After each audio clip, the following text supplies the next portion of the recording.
ఈ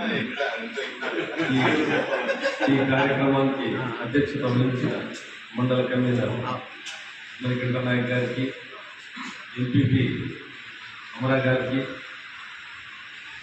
మండల అబ్జర్వర్ శ్రీనివాస నాయుడు గారికి, అలాగే ఆర్గనైజింగ్ సెక్రటరీ వజ్రభాస్ రెడ్డి గారికి, స్టేట్ సెక్రటరీ పూల శ్రీనివాసన్న గారికి, మాజీ ఎమ్మెల్యే చాంబాషా గారికి, అలాగే డిప్యూటీసీలు, ఎంపీటీసీ, సర్పంచ్లు, అలాగే నాయకులకు, వైసీపీ కుటుంబ సభ్యులకు ప్రతి ఒక్కరికి నేను పేరు పేరున హృదయపూర్వక నమస్కారం తెలియజేస్తున్నాను.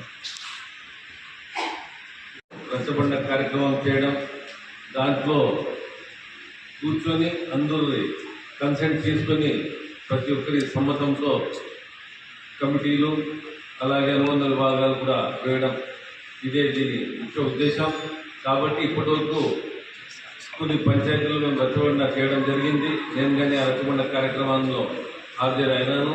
కాబట్టి ఏదైతే పెండింగ్ ఉన్నాయో అవి రచ్చబండ కార్యక్రమం చేసి త్వరగా అంటే 3-4 రోజుల్లో అన్ని కమిటీలు ఇవ్వాలని కూడా మిమ్మల్ని అందరినీ, అలాగే మీ రూరల్ మండల కన్వీనర్ మణికంఠ నాయక్, ఎంపీపీ గారిని నేను రిక్వెస్ట్ చేస్తున్నాను. దాదాపు 1 నెల నుంచి ప్రతిరోజు నేను ఫాలోఅప్ చేస్తున్నాను. ఇప్పటివరకు ఒక 50% మండలం నుంచి మాకు కమిటీలు వచ్చేయడం, అది కూడా డిజిటలైజేషన్ కూడా జరిగింది.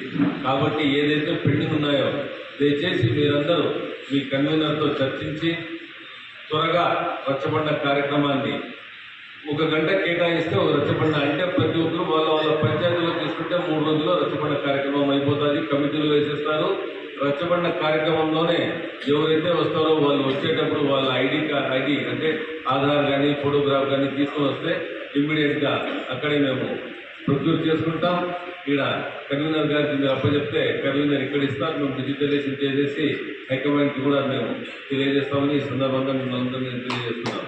కాబట్టి మీరందరూ ఈ కమిటీల వల్ల ఏం లాభం ఉందనేది వజ్రభాస్ రెడ్డి అన్నా, పూల శ్రీనివాస్ రెడ్డి అన్నా అందరూ చాంబాషా గారు అందరూ చెప్పినారు. కాబట్టి మీరందరూ దీని ప్రాముఖ్యతను గుర్తించి మీరు ఎంత త్వరగా అయితే అంత త్వరగా ఈ కమిటీలు పూర్తి చేయాలని మిమ్మల్ని అందరినీ నేను కోరుకుంటూ ఈ అవకాశం ఇచ్చిన మీకందరికీ నేను ధన్యవాదాలు తెలియజేసుకుంటున్నాను. జై జగన్.